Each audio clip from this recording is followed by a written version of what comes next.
Hello, everybody. I hate to interrupt the conversation. Everybody's always so pleased post-COVID to be back together in real company, but we should get started. We have a fantastic program today. I'm Bill Squadron. I'm president of Our Energy Policy, and welcome. Thank you for joining us here today. I see a lot of old friends and a lot of new faces, so thank you all for taking time to be with us today. We're going to dive into the program in a minute.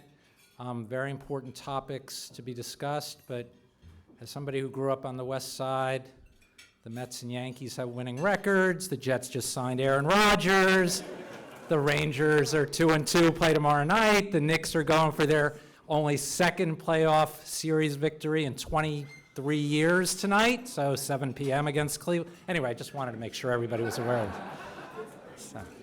So for those of you who are familiar with our programs, you know that the thing that we really prize and at the core of our nonpartisan DNA is the ability to bring people together. And we're so delighted to see people here today from literally all corners of the energy sector, from clearly utilities, of course.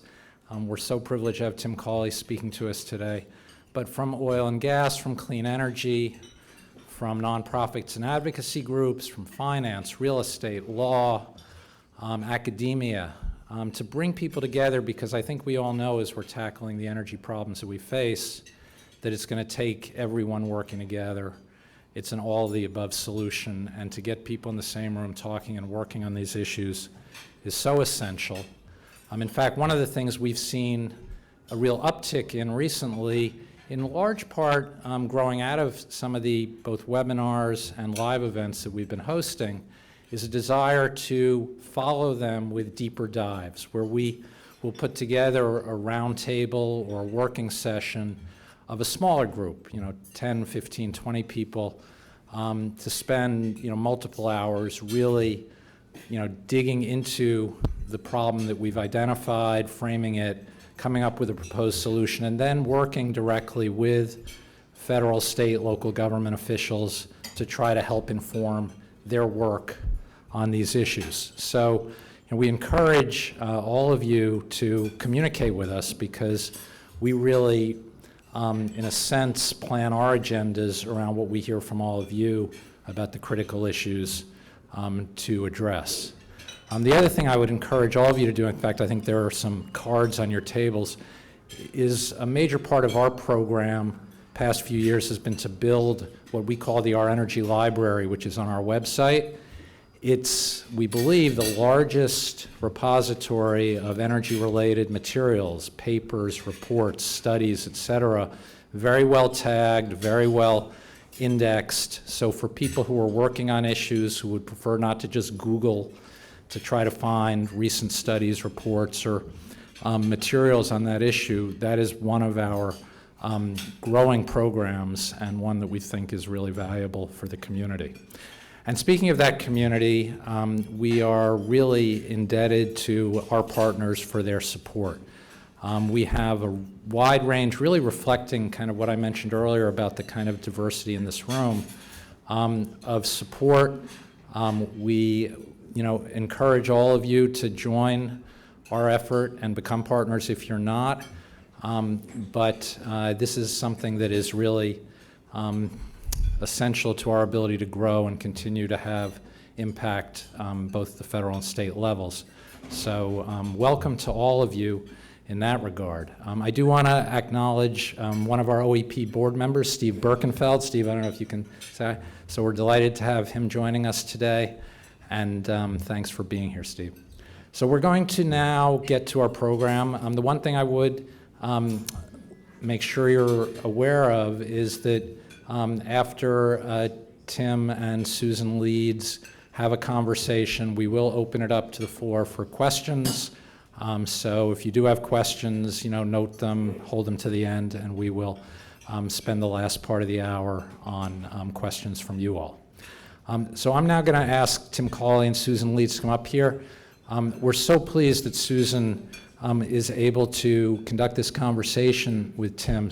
For those of you that don't know Susan, she has an amazing career starting in investment banking and capital markets positions across the industry, and then as the founder and CEO from 2011 to 19 of the New York City Energy Efficiency Corporation, which was the first local green bank in the country. And I'm going to turn it over to Susan. She will introduce Tim, and we'll get started. Thanks very much.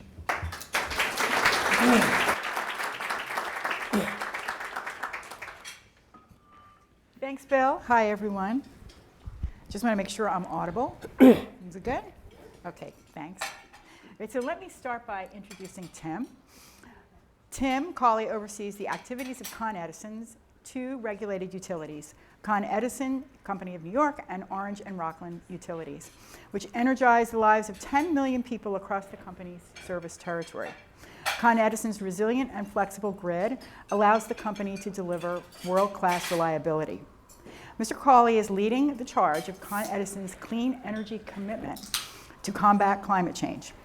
Through its clean energy business, ConEdison has invested more than $6 billion in renewable energy projects.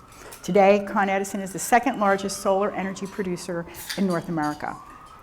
Tim serves as the director of Edison Electric Institute and the American Gas Association boards. He is a member of the executive committee for the Partnership of New York. Before becoming president of ConEd, Tim served as president and CEO of O&R.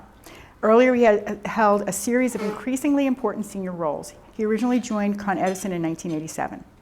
He earned an MBA from New York University and a bachelor's degree in electrical engineering from Union College. Okay, that's it. Thank you so much, Susan. Sure. Very kind. Oh, sure. Well, thank you, OEP, for drafting that great bio.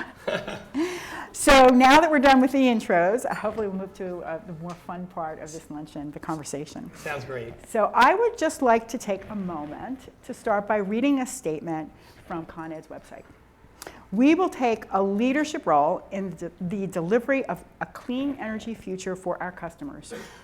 We will do that by investing in, building, and operating reliable, resilient, and innovative energy infrastructure, advancing electrification of heating and transportation, and aggressively transitioning away from fossil fuels to a net zero economy by 2050.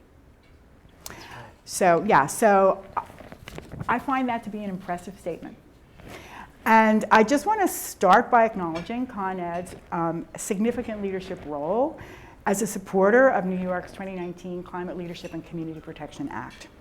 And I can recall a time, I'm sure many of us also recall a time in the past, when this alignment with and support for a decarbonized clean energy future was really not the case.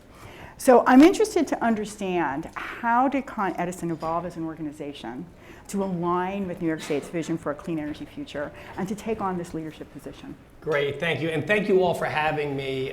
Really appreciate the opportunity to speak with such an esteemed group and a varied group in the energy space. It's an incredibly exciting time for the stuff we do in this transition. We're excited about it, and my sense is you are as well. So what you read in at the front end is sort of the preamble to our clean energy commitment. And frankly, a few things drove us in this direction. One is our customers and state and city policy are pushing hard in this direction. And frankly, as ConEdison goes with regard to a leadership role, so will the state go. We only occupy about 1% of the land mass in New York State, but we also represent 40% of the electric demand. So incredible energy intensity and density here. And we think it's the right thing to do. A transition like this can't happen overnight, so you've got to start early and get aggressive and roll through it. But we've got 14,000 women and men who are really excited about it and incredibly bright and innovative. They know the grid. This year, I think you know, we celebrated our 200th anniversary as a company. And we sort of rang the bell a few weeks ago at the New York Stock Exchange. Longest continuously listed company on the New York Stock Exchange. Started out as a lamp lighting company when we transferred from whale blubber to manufactured natural gas. We've come a long way since then. And frankly, this transition that we're going through now is as monumental and as important. We are going to reinvent what the grid looks like over the next few decades, and we've got the people to do it. I was mentioning to Susan, I was in Staten Island with a group of employees the other day, and I always focus on safety, given the hazards of the commodities that our field workers deal with. That is always job one for us. But when I get on to the energy transition, storage, transmission, EVs, electrification of heating, the crowd perks up. There's a lot of value in our mission. It helps us attract people, and it really helps drive the business. So looking forward to the discussion. Yeah, okay, that's great. Thank you for that framing explanation of your organization and your goals, so appreciate that. Can you talk a little bit about how Con Ed is adapting operations to support New York's goal of reaching 70% renewable electricity by 2030? Certainly. So an ambitious goal, certainly, and we are incredibly supportive of it. We, by rule and mandate, are not allowed to own generation. We think that's a place we can play an important role to help the state. That's a bit of another story.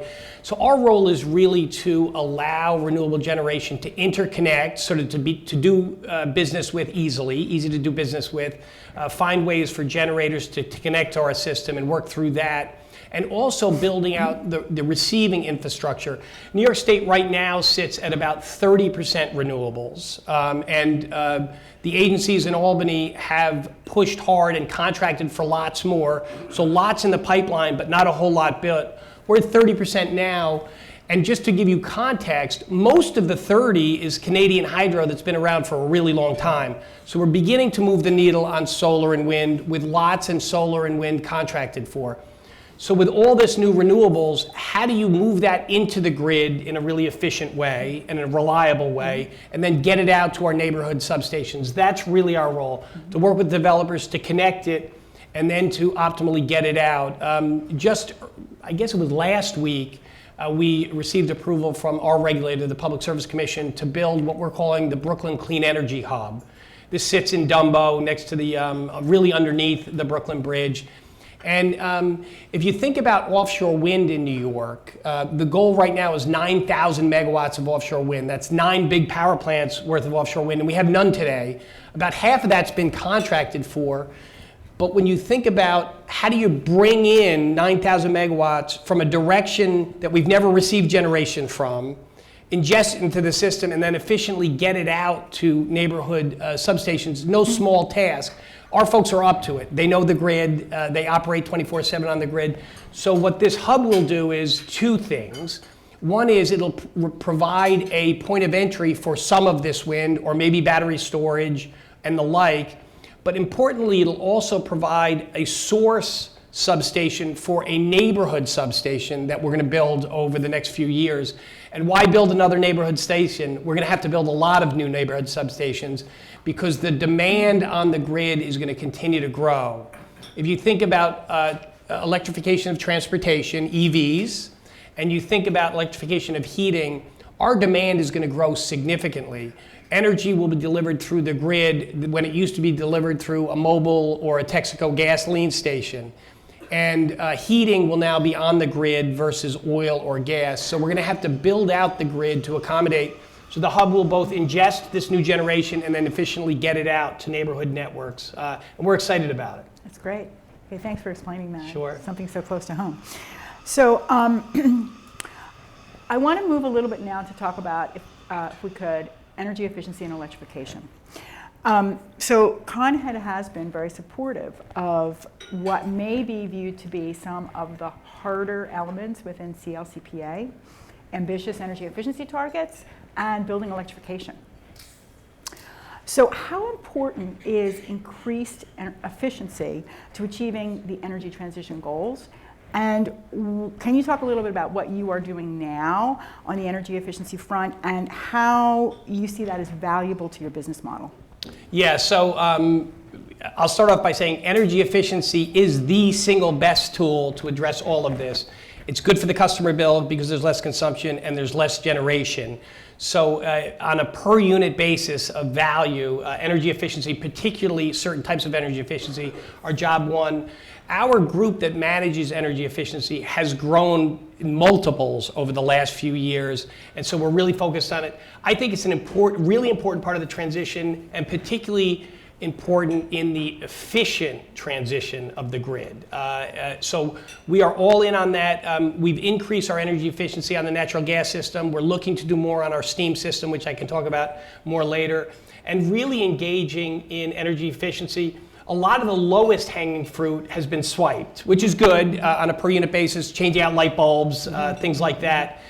So we're starting to get the team more involved in deep energy efficiency retrofits, working with some of you in the room, I'm sure, to implement these programs.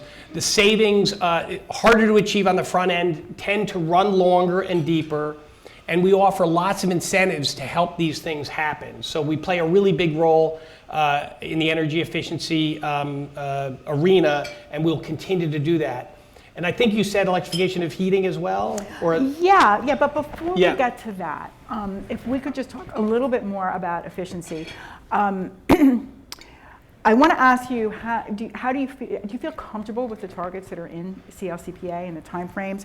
And do you believe that there are additional policy changes necessary to implement the level of efficiency investment we need? Yeah.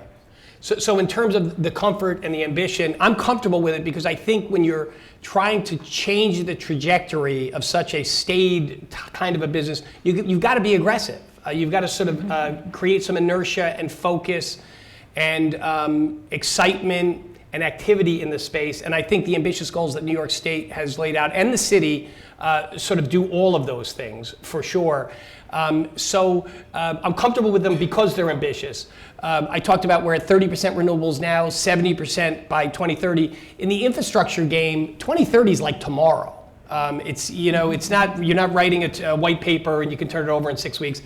2030 is coming fast, and so we don't produce the energy or generate it, and I don't have an inside track precisely on if we're going to make 70 by 30, but I would say this is a space where setting aggressive goals, if you came up 3% short, it's better than setting a soft goal and beating it by 2%, because it's really about air emissions and thrusting our economy toward net zero by 2050. So I'm comfortable with it in that it's aggressive and that it seems so far to have a lot of staying power in that space. Okay, that's great, thanks. So it seems like you want to talk about electrification, and so do I. So let's move it to that. There is an ambitious goal, I think, to electrify our building stock. And I know that you have had some initial experience with heating electrification programs. Can you talk a little bit about them specifically, how they've gone? Have they met expectations? Where do you see the challenges with this ambitious building electrification program? Yeah, and just to sort of very quickly set up the context of all this, when we took a look at this a few years ago as we produced our clean energy commitment, in order to get to net zero by 2050 or anywhere close, and I think many of you know this, you really have to hit three sectors hard. Generation, and that's the 70 by 30, and the emissions free by 2040. You need to address the transportation sector, tailpipe exhaust, and that's EVs, and there's a big push there. And you also need to address building emissions, oil and gas. And roughly, you could walk out a third, a third, a third. Those aren't the precise numbers, but the point is you can't go hard in two of the columns and leave one alone. You've got to go deep in all three. And so building electrification is part of that. We have really two programs that are picking up of late and have gotten incredible interest. We provide incentives to make this happen, to allow a homeowner to sort of pencil a conversion from oil or natural gas to electrification. They come in the form of heat pumps, either air source heat pumps, which are easier to install. And basically, you know what an air conditioner does. An air source heat pump will also heat your home, sort of in the reverse process on the heat exchange. So we've seen incredible pickup of our air source heat pump program. And we also have a program for geothermal heat pumps. You effectively drill down in the ground. We see more of this in the outer boroughs in Westchester. And if you've been in your basement, whether it's the winter or the summer, it's sort of cool. And that's because the ambient earth temperature is about 55 degrees. So that cooling loop, you take advantage, whether you want to heat your house or cool it, you're grabbing 55 degrees and working from there. Super efficient, but more expensive on the front end. So we're seeing a lot of uptick on our programs. In fact, on the air source heat pump program, our incentives ran out well before the end of the program, and we had to go back to the regulator and say, we're having success here, let us keep going, and they did. So real success there. Frankly, you'll hear certain things about, hey, this is the Northeast, are these things going to work? I think more and more we're seeing they are working on a cold day to sort of keep things. A big factor in the effectiveness of these heat pumps is how well your building's insulated. So an 1850 farmhouse, maybe not. New construction, absolutely. And so we've leaned into electrification. I said that if you're going to get to anywhere near net zero by 2050, you need generation, you need transport, and you need buildings. And frankly, I can't earnestly talk to a group like you or my regulator or electeds and say, we want to do all these good things with storage and EVs and transmission lines, but we also want to connect new gas customers. It's counterintuitive, and frankly, it's going to take a while to turn the stock. And so we have publicly said, sort of supported the New York City rule about for new buildings, with some exceptions, we shouldn't be hooking them up to fossil fuel. It's a sort of a 40-year investment. And the way we view it is, it's sort of all hands on deck. We think hydrogen will play a role. We think renewable natural gas, RNG, will play a role. There's more money going to those spaces and a lot of smart people focused on those spaces. So we're going to have some progress over the next decade, 2 decades, 3 decades. But if you're going to use all the tools, you want to electrify at least as part of it. And if you're ever going to pull that tool out of the box, it's on a new building. A new building can design it into their systems and ensure that the insulation is adequate to have a really effective and efficient either geothermal air source heat pump. So we're all in on that. Frankly, we have said we don't think we should subsidize new gas connections. We think we're going in the wrong direction with that. We serve 1.1 million gas customers today, and they're not going away tomorrow. And that's the reality, but this is about a transition, and you want to make smart decisions early if you're going to be on a track to sort of move the needle. We're still going to have to invest in the gas system because safety on the gas system, more than any other system we run, is job one.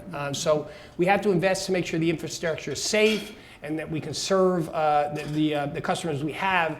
We don't want to add to it, and we think the electrification of heating is the perfect solution for new buildings, with some exceptions, obviously. And so that's where we are, and we stand a little bit alone. I'm on the board of AGA, and it doesn't always ride out on the table I'm at. But we think it's right. We're going to be serving 1.1 million, and it'll shrink over time. But again, if you're really going to sort of, any problem I've encountered I'm 36 years in the company, if you've got an issue, the first thing you want to do if you want to run a backlog down is stop building the backlog, and then you work it down. And sort of adding to natural gas consumption at this point, when there are other alternatives that are really available, just for us, it's sort of a no-brainer. And so we've been pushing that. The subsidy for the 100-foot rule, effectively, for years, forever, if you are a new gas customer, the first 100 feet of the connection off the main is socialized across the full customer base, and it makes it more affordable to connect. And when gas was gas, and frankly, about a decade ago, we were celebrating oil to gas conversions as a big win. We've sort of jumped forward from there in an abrupt case. But without the subsidy, it'll also sort of slow down conversions and sort of get to the electrification we need, and the grid will be ready. No, that's great. Well, I can't wait to get to that. But so you mentioned a little earlier in this last comment of yours, which was so insightful. Thank you for that. That you had great success with some of your early, your initial heat pump programs and your incentives. Can you reflect on what that experience is like for customers? How important to customers are some of the co-benefits of electrification? Whether that's indoor air quality or better comfort levels or just modernization of equipment or maybe improved access to cooling. What is behind this, great reception to your programs? Yeah, I think it's a couple things. The idea that these units heat and cool allow for central cooling a lot of residences that have the window air conditioners, and that is a big perk for people. I think, on the quality and the comfort issue, I think there was some reluctance thinking if you don't have a fossil fuel to really burn it, you're not going to feel quite so warm on a January day. And so not getting indications that this is better, but fully acceptable and sort of on par with. And so I would say the biggest issue is the single unit can do both. And the incentives make it work. And if you are transitioning from a heating unit, so your boiler's 25, 30 years old, and it's time, you're making a decision, I think there are a certain number of our customers that want to model the behavior and sort of help clean the environment. And others, it's a more modern way to sort of heat and cool their homes and achieve the comfort levels they want. So it's a matter of convenience. Geothermal heat pumps, where you have to sort of drill a well and get the loops, we've seen some activity there. It's a more efficient system, more expensive to put in on the front end, and I think that'll build. And part of both the air source heat pump deployment and more particularly the geothermal is there a contractor base that does this at scale?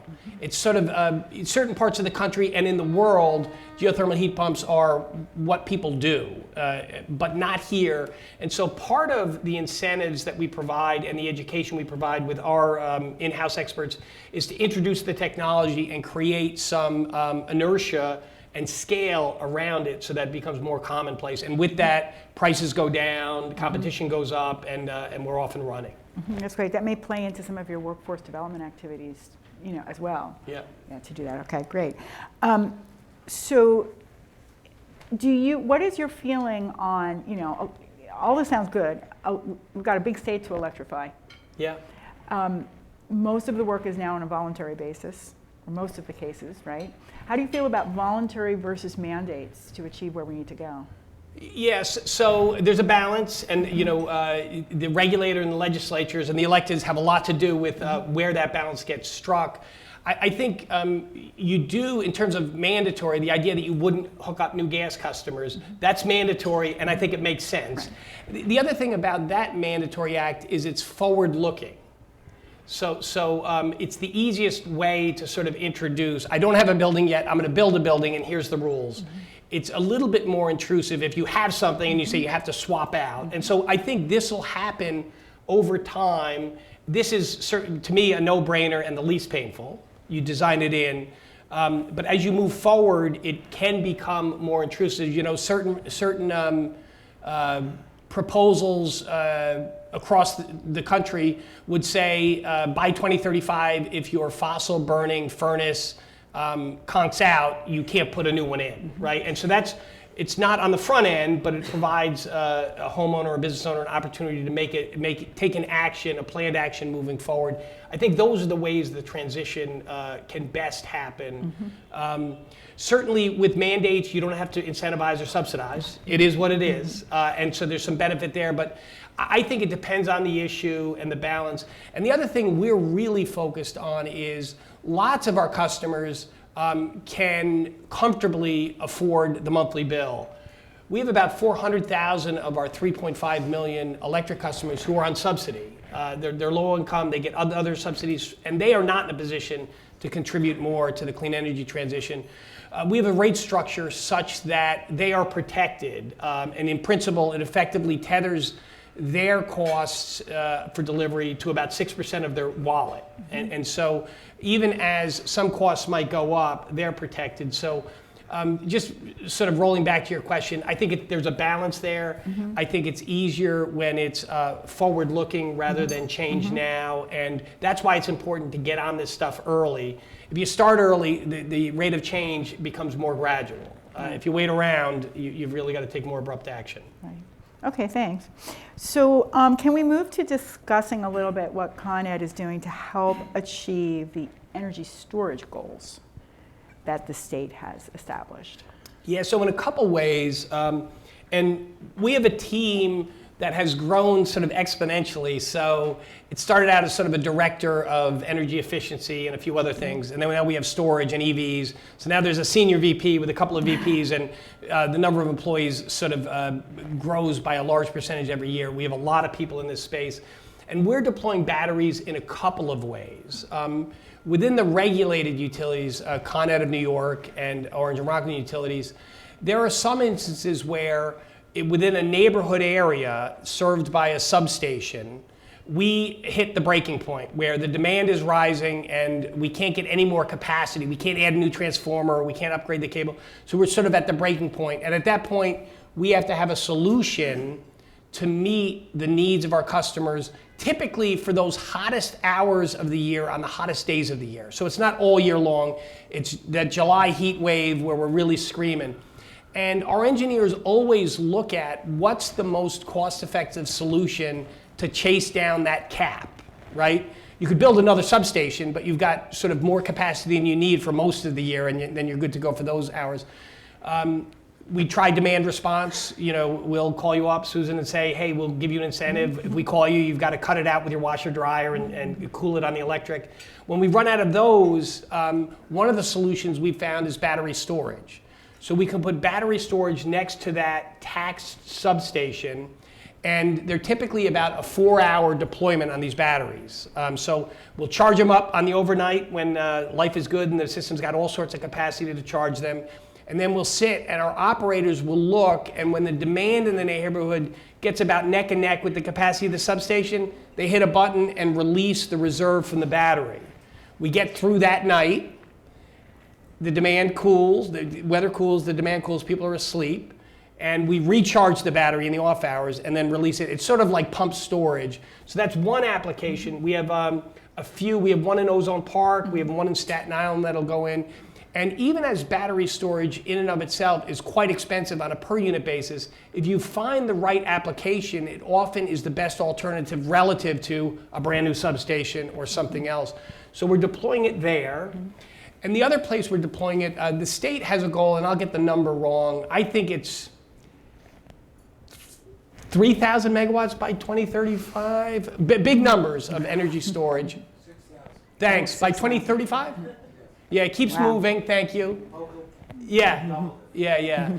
So, and there's some contracted for.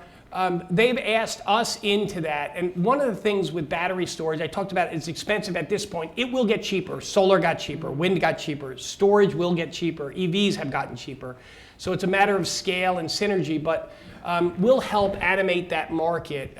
So we've been asked by the Public Service Commission to work with developers and potentially sign a contract with the developers. And if you have an economically challenged project, it's hard to finance it. There's some financial people in here.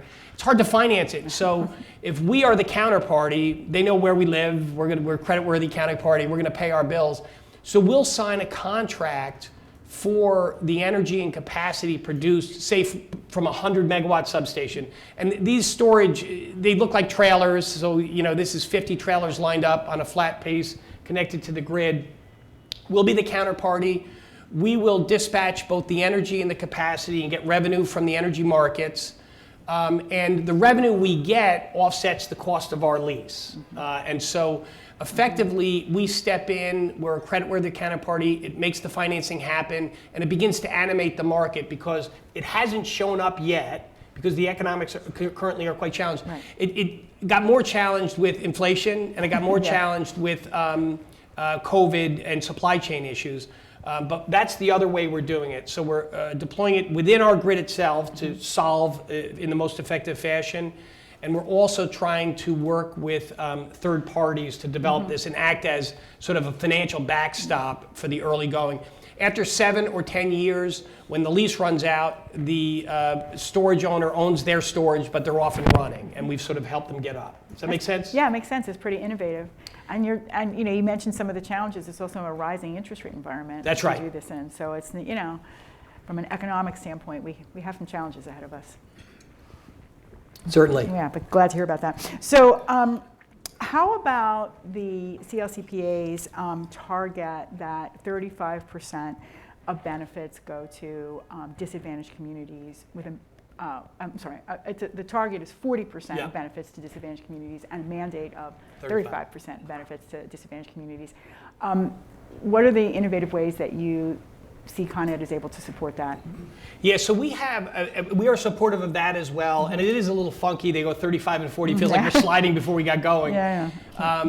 The definitions are still floating a bit, but when we look at our service territory, and you sort of draw the circles over the areas that are designated as environmental justice communities, it covers a big swath of our service territory. And so we are part of the fabric of New York City and the surrounding area, and much of who we serve gets defined in this space. And we're advocates for it. We have a high-level working group that is looking to put everything we do through this EJ lens.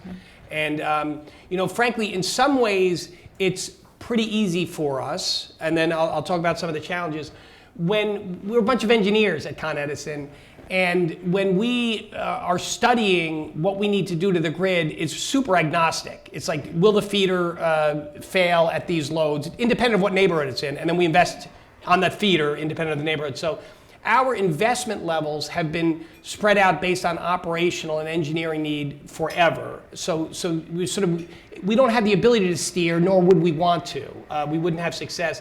You mentioned reliability, and I want to give a plug in front of this group. So every utility you bump into if you look in the first 3 pages of the report, they'll have the word reliability. Frankly, when we talk about it, we mean something different. Our underground network system, you walked in from Manhattan, there's no poles, it's a network system and underground.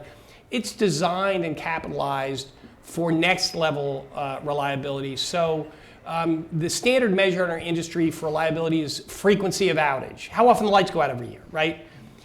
In our underground network system, with the exception of things like Superstorm Sandy or the 2003 blackout regional events, you'd expect to go out of lights in our network system once every 55 years. The national average is once a year. So reliability means something different here. And frankly, our operators and engineers, that's what we signed up for. That's what this great city expects and deserves, and that's what we deliver. Our overhead system's about twice as reliable as the national average. So one outage every 2 years, whereas it's once every year. So it's really next level reliability. And it's sort of, I get to make that plug because I think when people talk about reliability, you think the same thing.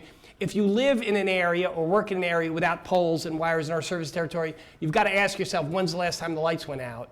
And in all likelihood, it's been a while. And that's the way we think it needs to be and should be. And so the engineers and operators are sort of drilled to that. They're putting the resources and the funding in to achieve that design criteria that we have. And then on EJ, we think it's the right thing to do, quite frankly. Our employees get energized by the thought that we are within the fabrics of the community and we can help the community. We've got a lot of philanthropic endeavors that sort of push in that direction, whether it's workforce development or really paying attention to the impacts of our projects and getting early feedback and input from communities when we're going to do a project in an area. Okay, great. So on the topic of reliability, I'm glad you spoke about that and Con Ed's, national reputation as really a gold standard in reliability, as you articulated. So there are stakeholders in New York, I've heard them, who express concerns about whether New York's electric grid has the capacity to handle transition to renewable electricity and the electrification of the building stock. And also, maintain this excellent track record that you just discussed. So how do you see all this working, and what do are you taking steps to ensure that this track record of reliability can sustain itself through the transition? And Susan, you hear it, and I hear it as well. And I think it's a reasonable concern. I mean, safety, I talked about as job one, reliability in this region is job two. We live in a vertical city, and it's not just comfort. It's health and safety in terms of the grid reliability. It's commerce, it's entertainment, it's all of those culture, it's all of those things. And we won't let, we are committed to not let reliability slip as we transition. And so I'll talk about two components of that. One is the capacity build out. And so right now we're a summer peaking utility. Air conditioning load is on, and I'll give you numbers not for you to write down, but to give you context. In the summer, we'll tap out on that hottest day at about 13,000 megawatts. In the winter, right now, we tap out at about 8,000 megawatts because a lot of the energy gets delivered through oil or natural gas, not on the grid. We think by around 2040, the summer peak and the winter peak go neck and neck, and will be a dual peaking utility. And that's because of EVs and electrification of heating.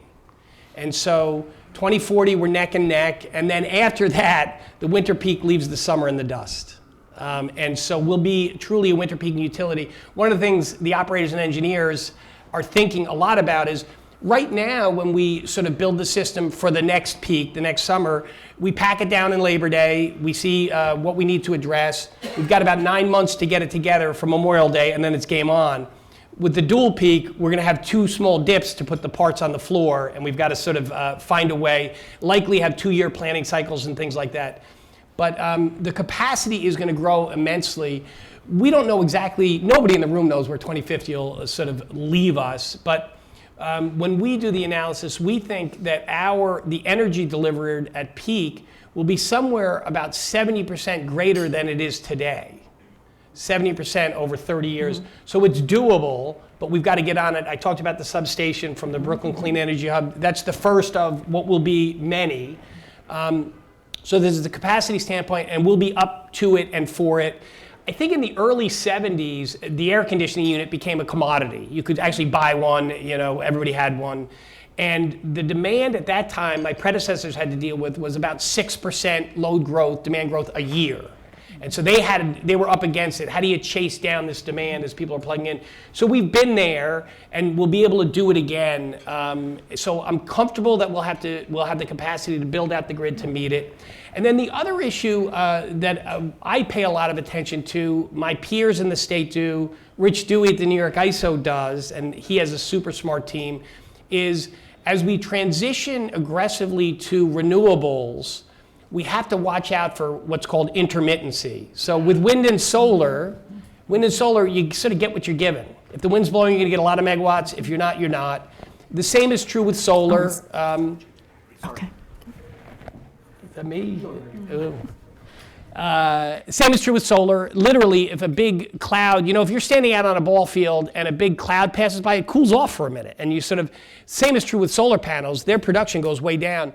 So how do you keep the grid moving at 60 cycles without that sort of known commodity of generation?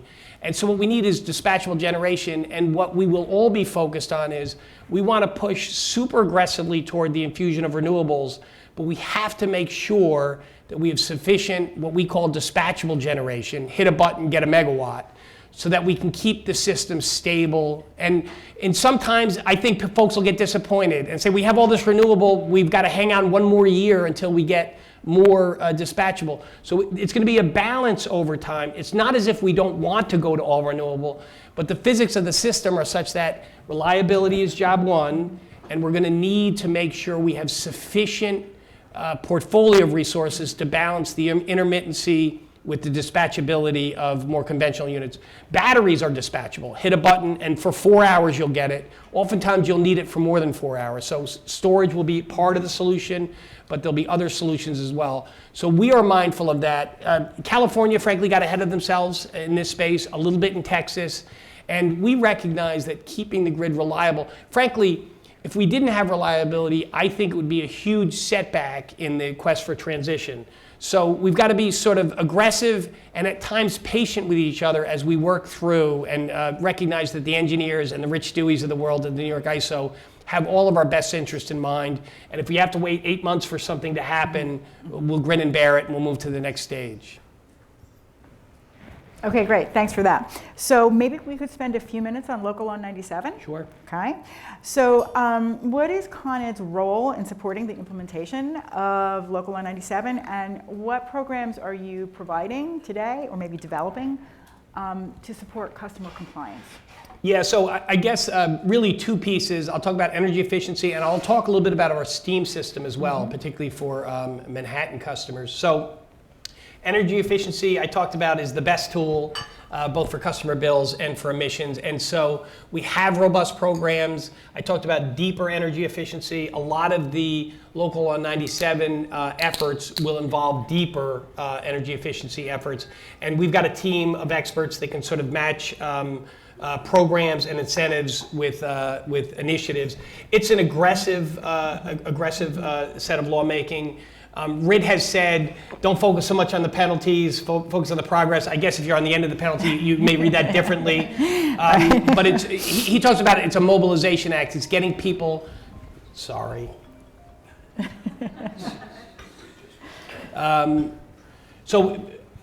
Aggressive pieces, but I would say energy efficiency is a big piece, and I talked about the talent and growth of that group. Mm-hmm. So if you have a building and you want to avail yourselves to incentives and some expertise to tie in with your own experts, call away. That's what we're here for. The other piece of Manhattan is the STEAM system. So by way of some really high-level background, we have the largest district STEAM system in North America. It serves Manhattan buildings from 96th Street down to the Battery. It's primarily sourced from 3 stations in Manhattan, and Manhattanites will know where these are, I think. There's one on the East River at 14th Street. That's a cogeneration plant, electricity and steam. There's one further up on the east side, and there's one at 59th Street on the west side. We also buy some steam from Brooklyn Navy Yard across the river. And we're bringing steam in, and customers use it mostly for heating. Hospitals use it for sanitization and things like that. And you can also sort of reverse process on heat exchange and cool buildings with the steam product. Right now, in terms of Local Law 97, steam is the best source of energy, unit of energy per emissions. And it's because much of the steam is produced with cogeneration, which sort of goes through a cycle, grabs the waste heat, and uses it again. And so that cogeneration is super efficient, and most of our units are cogen.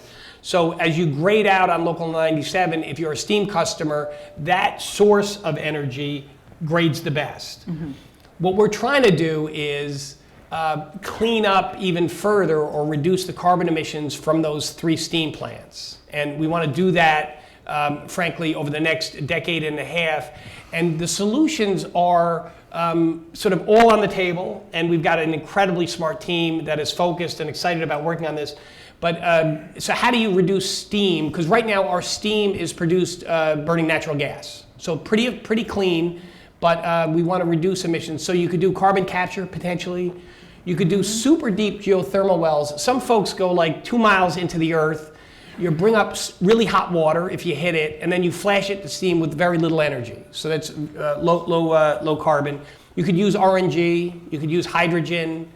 Electric boilers are around. They take an incredible amount of energy, but the electric boiler play is if you've got a lot of wind turbines out there and the demand from residents doesn't match what the generation is, you could take that excess no fuel generation and make steam with it. So we're looking at a lot of things, and the basic concept is for steam customers to electrify, it is going to be a bear.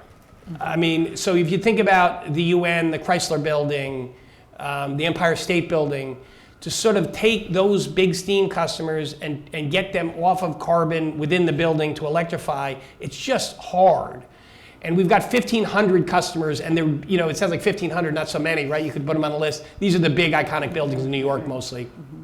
So our thought is, let's solve it at 3 locations at some expense, and then deliver steam in a much lower carbon fashion. So we've got a team of hotshots working on it, and they're excited, and we're trying everything. We're in a steam rate case now, and we've sort of put this into the program, and we'll see how this all comes out. But hold great promise for the steam system. Energy efficiency is the front end, reduce the amount of steam, and then reduce the carbon you release when you make the steam you make. And so that will help buildings, particularly in Manhattan, comply with Local Law 97. Great, thanks for that explanation. That's Great. Interesting to veer back to the steam system and understand how that all fits together. Yeah. Not necessarily top of mind for everyone. Yeah. But so I think it might be a good time to move to taking a few questions from the audience. Does anyone have a, yes, please go ahead. Hi, I'm Christina. There's a mic behind you. Yeah. Hi, Hi, I'm Christina Lampionerud. I've been in the energy transition for a long time, chairing some of the committees with World Economic Forum. And I'm currently a Clean Fight recipient in New York and determined to put lithium-ion battery manufacturing in the state of New York. We are backed by DOE and DOD in a lithium-ion battery technology that cannot explode and will not cascade fires. We're grateful for ConEdison. We're actually installing our first system into your R&D effort right now. But my question is this. When you have a battery that cannot explode, we all rely on UL certifications. We ran our UL certifications at the beginning of the year, and we had to disable all the technology and all the innovation to get the certificate. That sounds crazy, and that is indeed what happened. So in order to get specifically, so a lot of detail, my question is a higher level, but the details matter. To get a UL 9540A, which is the gas analysis, we had to disable all the technology that in fact made the invitation from ConEdison able to come forward. This is why you care, and this is why people care in urban environments. So my question is, how do we collaborate around global standards, and specifically in densely populated areas where the old standards are in play but not sufficiently eloquent? So what the industry has been doing is bypassing the intent of the test. So the people who solved it have to bypass their invention. Yeah, and I'm glad it came up a level. I was not going to be able to address. So you kept me in there.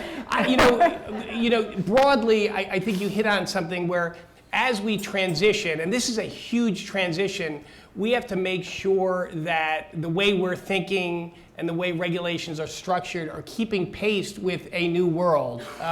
When generators interconnect, in the old days, if you will, and I was part of the old days, it would be a generator somewhere, it'd be plopped in the middle of somewhere, they'd find the best place to interconnect. There was a queuing process, you'd work through it. When you think about bringing 9,000 megawatts of offshore wind in, that process might not suffice for this kind of an influx. So broadly, we have to think differently about the structure we bring into this transition and what adjustments are needed. To your question, I would say some of the large industry groups might help with this. And I don't know if you've worked with EPRI or EEI. EPRI is an international conglomerate, a research institute. A lot of regulated utilities and others put some money in, and we leverage it up. We get scale out of our little contribution because why should we all invent it? We pour it in. They're super smart. They understand how to move both regulation and qualifications for things. So I'd sort of look to EPRI and EEI to help move that needle. Yeah, we are a demonstration also at NIPA, and EPRI is the Yeah. house. So, but it's a very slow process. So anyway. Thank you. Hi, my name is Gabe Phillips from Catalyst Power. You've mentioned a couple of times that in your role, infrastructure investment to manage to the peaks is endemic. As well as you mentioned a few times that customer-sided measures like efficiency and demand response were very effective to help you reduce those oversized investments to manage just the small peaks. And also you mentioned that battery storage projects are a little tough to finance right now. Customer-sided measures that are battery storage could be much more lucrative and more easy to finance if the customer's hourly interval data was well known to all of the participants in their energy supply. So my question is, how come ConEd doesn't deploy interval meters at every single customer in the system? So we have, and we're moving our technology in that direction. So over the last few years, at the time, it was the largest capital project we had. It was a smart meter program. So it does a lot of things, smart meters. At a very basic level, a meter reader doesn't march up and read sort of a rotary dial once a month, and so you get cost savings there. But importantly, it can measure what's going into the meter and what's flowing back out. It can give, I think, every 15 minutes of interval information. At the residential level, we can turn a customer on. So if you moved out of apartment 6B, you say, clear my account at midnight, and you're moving in, I want it on at 2 in the afternoon. And so we're moving that technology. We're just about done with the deployment, over 5 million meters to change out. And it's both the electric meter and the we built out a communications infrastructure to allow the meters to talk to sort of a main database. Our gas meters basically have a register that talks to the electric meter that gets the information back in. So we now have the capability to provide much more insight both to our customers and to suppliers of DR and energy efficiency. And I would say we're moving there. So we're just finishing the deployment. We're getting lots of value out of the system already and more value to be had. You know, I 35 years in the company, and one of the most difficult conversations is a big storm occurs. We don't know that precisely whether you're out of lights. So if we lose a block of customers, we know the substation's out. But if your service is down, we don't have the foggiest notion, did not have the foggiest notion. And in the year 2023 or 2020, the idea that we're a service provider giving you a vital service and you have to call us to tell us if you're getting it, we were sort of way off the mark. And so now with smart meters, we can dial in and see who's got power and who doesn't. You can imagine the efficiencies of operations. You're not sending trucks on goose chases, you know precisely where they are. The worst conversation is we restore 100 customers, we clear a tree, restore 100 customers, and there's a secondary issue, and 3 customers on that block are still out. We're pulling out. We have no idea. We think you're back until you call us back. That is infuriating to customers. Now, when we close the switch, we can do a quick check. Did we get everybody? No, you missed 3, 2, 4, and 6 on the block. Go get them. So suffice to say, a big investment, but a game changer for us, and we'll continue to build on the capability to provide for that kind of information. The other thing we're doing is, we're a 200-year-old company. Our customer service system, our billing system, has been served us well for 50 years, 5-0, 5-0. And so we're about to deploy a new customer service system enterprise-wide across both utilities. That will also give us incredible flexibility on rates. Right now, you'd have to COBOL programming to get this stuff done. Boy. And with net metering and community DG, we really need a state-of-the-art IT system, and we'll have that. We'll want to make sure when we deploy, it's on the money, and we expect to deploy it later this year. So what proportion of the system has hourly meters now? Virtually all. We're at sort of the 96% mark. I should send you some of my customers that. Sure. Yeah. So, Oh, wow, so many questions. Hi, Daniel from SK Group. I'm in corporate strategy, and I wanted to talk about the utility scale batteries like next to a substation. And I think that the financing of those systems is a really big challenge for developers. And I think it was an attractive proposition. You mentioned the idea that Con Ed is kind of the counterparty for the first 7 to 10 years. And I'm wondering, do you see state regulators thinking of that like acquisition and procurement strategy as getting us most of the way to 6 gigawatts? Or are a lot of developers going to need to be coming online without those kinds of leases? Like, what's your thought on that balance? I think it's hard to say. And just a qualifier, when we put storage next to a substation, that is treated within the regulated environment as if it were a transformer or a cable or a new piece of substation. It's just a substitute for those other traditional solutions. In terms of the financing, I think we're going to have to see how the market develops. This is, so of the 6,000, only a certain portion of that was requested by our regulator to go out and sort of get it going. So I think you live and learn a bit. You see where the market goes, and once it can knock the training wheels off, they'll be in flight and on their own. But so hard to say how the market will develop and how much assistance it'll need over time. Thank you. Hi, Bill Lees from Braemar Energy Ventures and longtime energy transition investor. We had a chat earlier. My question is more about permitting and authorizations, because while all these plans are being put into place with a lot of enthusiasm and subsidies and all that stuff, concern is that when you talk about Dumbo and you put in the substation of the future, and then you've got to put in all these additional substations around the city, concerned to how you're going to do that. And the second part of the question is, with EVs, there's a whole other kind of supportive infrastructure. You're going to need authorizations and maybe put things into the rate base and all that. Could you talk a little bit about how you're thinking about those two areas and how Con Ed thinks 5-10 years down the road to manage all of this? Yeah. So on the permitting issue, I think a big piece to get success in that space, and success means timely and actionable, is early and often communication and transparency with stakeholders. So meeting with neighborhood and electeds about what the project is, how long we'll be there, what it's going to do, what the benefits to the community will be, I think can go far. In many ways, we are fortunate in that we're really dealing with New York City mostly, and Westchester County and Orange and Rockland counties. So it's a process where it's not one-stop shopping, but we've done these a lot together. If you're trying to build a transmission line in the Midwest, you're dealing with a whole new set of stakeholders for the first time and the only time, and we're sort of tried and true here, and we did it.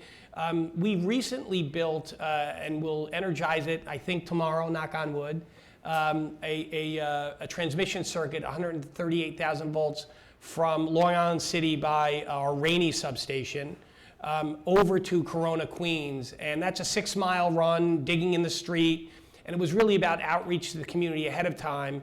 We're going to finish that on budget, on schedule. And what that circuit will do in particular is allow for the retirement of a peaker unit. So those peaker units don't meet environmental emission standards. They need to, this particular unit needs to retire this year as a result. And when our engineers looked at it, they said, well, if we don't have that local generation to come on during the hottest day, let's build another path to rejigger the power on those hot days. And this 6-mile circuit was the solution for that. And so that was, I think, a real success. We got with community leaders ahead of time. We talked about the benefits. We're going to retire a peaker. We're going to maintain the reliability that you expect as New Yorkers. And so I think we're going to have to continue to stay ahead, share plans and rationales, and I think we'll have success in that space. On the EV infrastructure, how are we doing on time?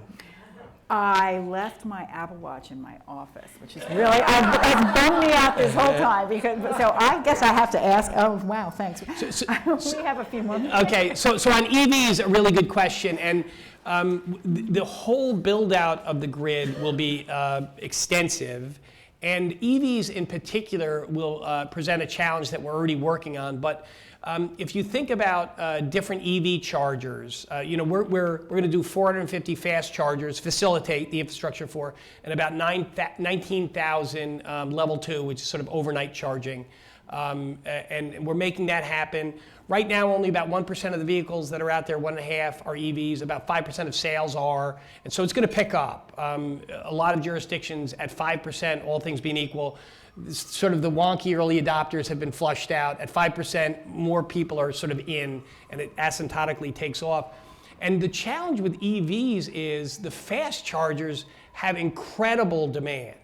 And so there's two reasons for that. One is the coincidence of use, meaning you two are at, say there's 3 fast charging heads. You two are there, you pull up. Now all 3 are charging. You pull out, you pull up. And so there's 3 cords extended for most of the day at these charges. The moral equivalent in terms of demand, our engineers would say, is if you think about 50 studio apartments in Manhattan and the demand for 50 studio apartments, only 22 people are there. Only 6 of them are cooking, right, or have the hairdryer on. So the coincidence demand for 50 small apartments is the equivalent of 3 fast chargers.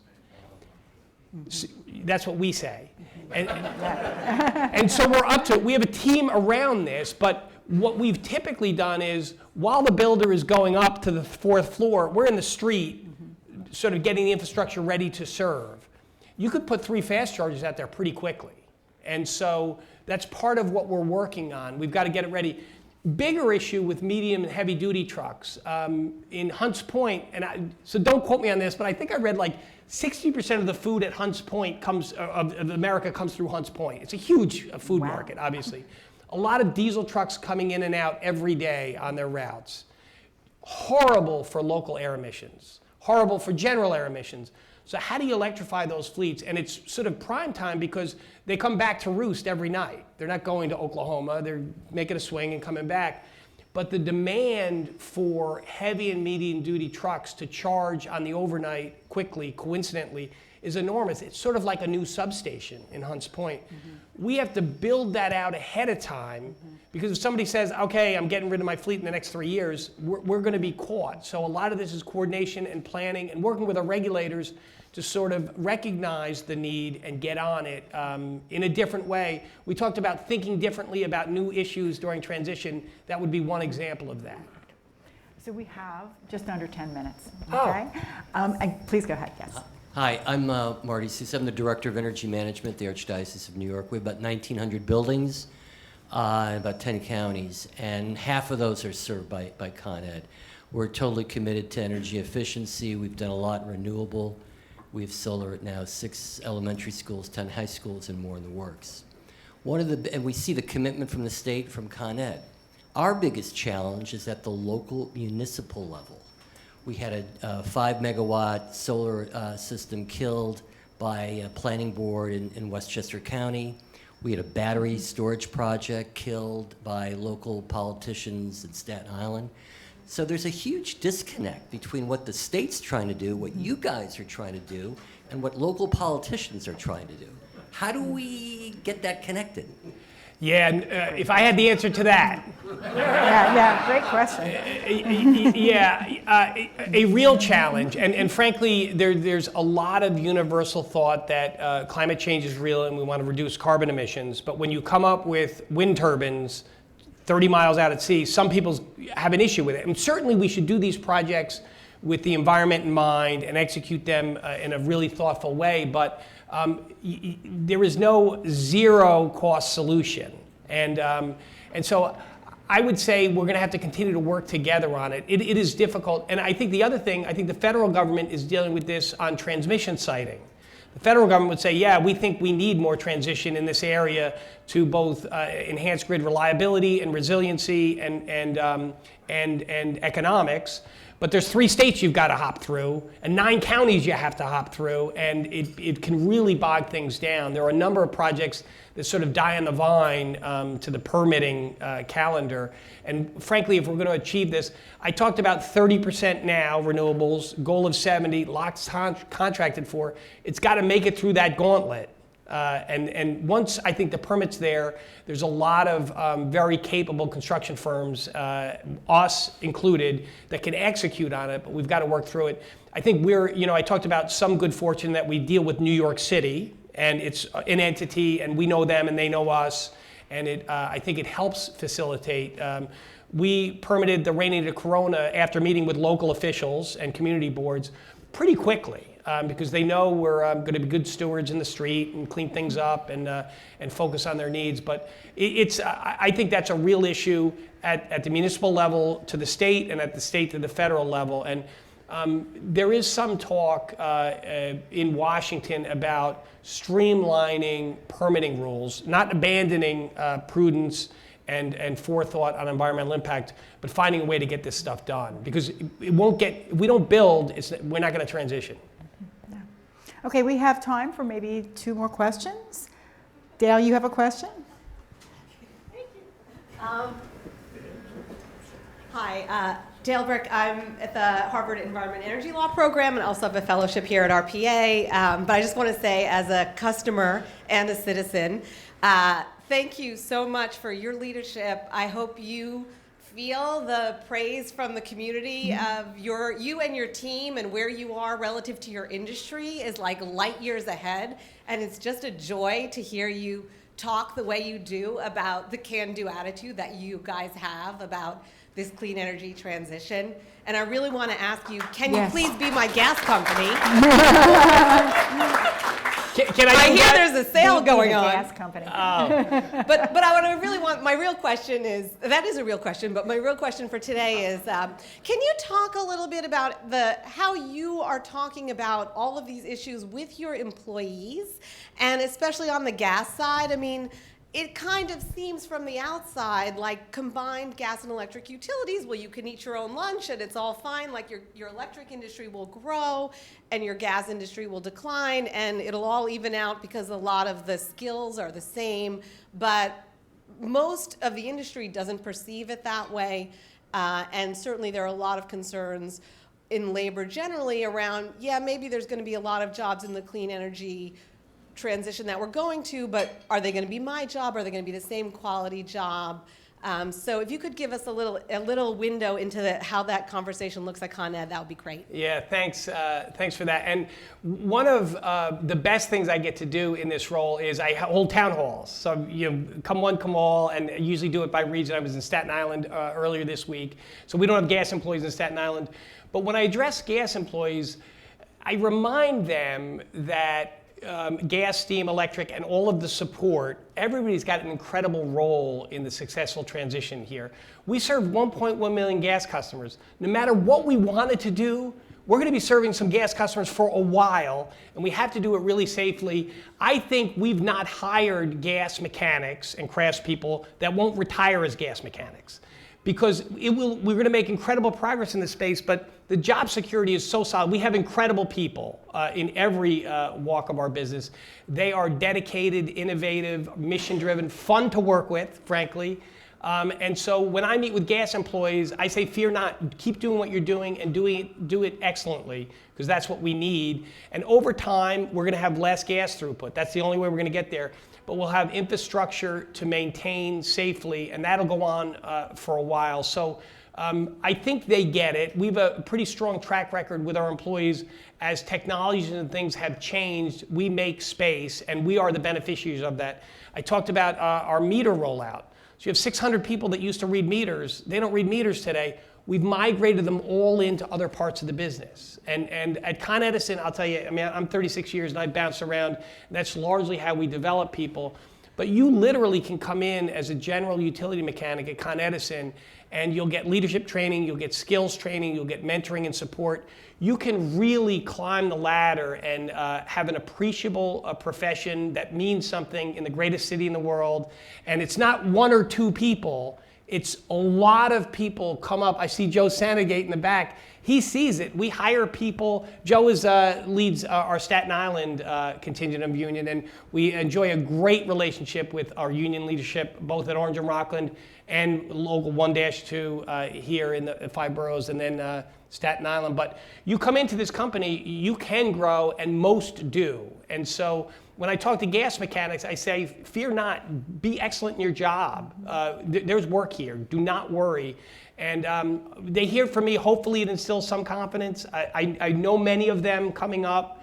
And so I think it's a great future for all of the commodities as we move forward. Thanks. Maybe one last question?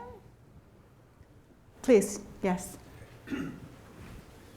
Hi, I'm Jeff Perlman from Bright Power. Thanks so much for your leadership and everything. And I just wanted to ask, you mentioned the steam system, you mentioned the electric system, the transition, electrification. When we work with customers, one of their biggest concerns is, what's it going to cost me in the future? And I've talked to the PSC about this, I've talked to others.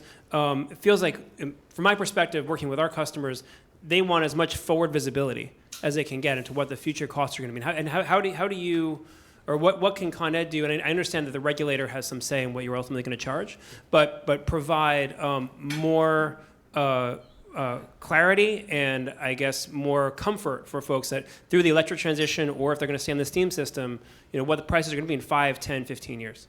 Yeah, so I would say I'll start with the steam system. I think we're still discovering exactly where that'll go. I talked about lots of potential opportunities to decarbonize steam.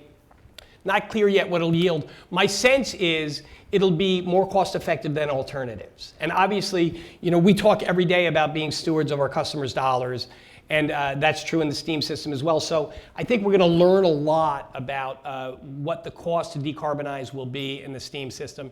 And I'm an optimist in general, a realist, but an optimist. If we got really good at this, you could grow the steam footprint. If you could really, so in terms of cost, I think it'll be cheaper than the alternative, but to be seen. On the electric grid, we have to build out, we have to invest. We have a grid today. When we all came in the building, the lights are on, and we have a grid that works. We are moving a grid that works today and having it do something different in the future, safe, reliable, and clean, and it's going to take some investment up front. Listen, nationally, we already have a vehicle fueling system in place. Texaco Mobil, Exxon, We are moving that and saying, nope, we want to clean up the exhaust and we're going to build out EV charging. There's a cost to that.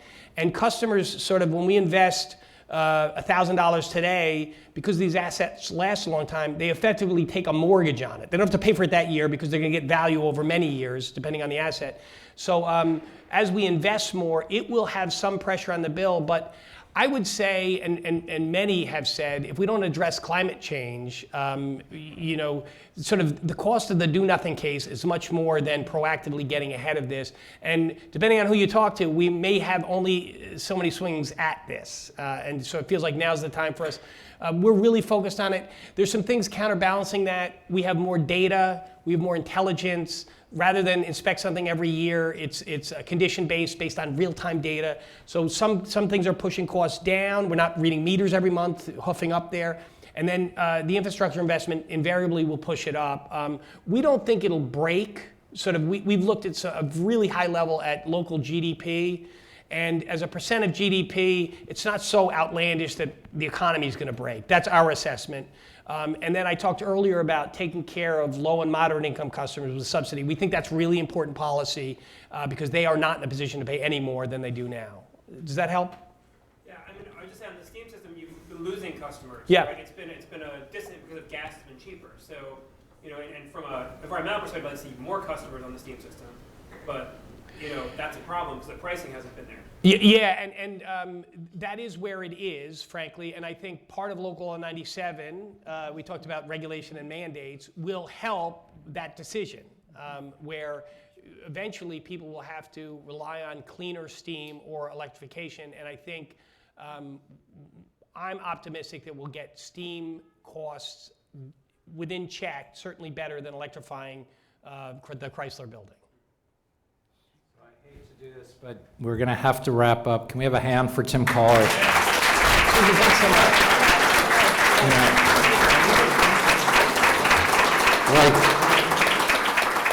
Like we've heard from several people today, Tim, thank you not only for your time and sharing your thoughts with us, but for your leadership and vision in your role. It's so important to the future. Thank you, Susan, for conducting the conversation. You know, it just really underscored the complexity and the multiple moving pieces that we all have to deal with to achieve the kind of goals we have. And it struck me that, you know, we have a webinar, which I'd encourage all of you, if you have time, to join next Wednesday, that OEP is hosting on biofuels and agriculture and energy, which is not something we touched on today, but also a part of the puzzle that is important. So it just really underscores how large and complex this is, and we thank you for taking the time to join us today for this conversation. I do want to thank our OEP staff for all their hard work, Jordan Crow, Eliza Roberts, Daisy Yu, and Carolyn Best for their hard work in putting this together. I want to encourage you to use the library and tell others to use it. It's an important part of our program. That's why we put that on the table. And last but not least, we really want to thank our partners for being here. In fact, I noted somebody came in late, one of our board members, Sarah Fitz, who's at the back, from Aaron Fox Schiff. Sarah, great contributor and supporter of OEP. So thanks to all of you, to our partners, once again to Tim and Susan. Wish all of you a great rest of your day and week, and we look forward to seeing you again here soon. Thanks very much. Thanks for coming out. Susan, thank you so much. Thank you so much.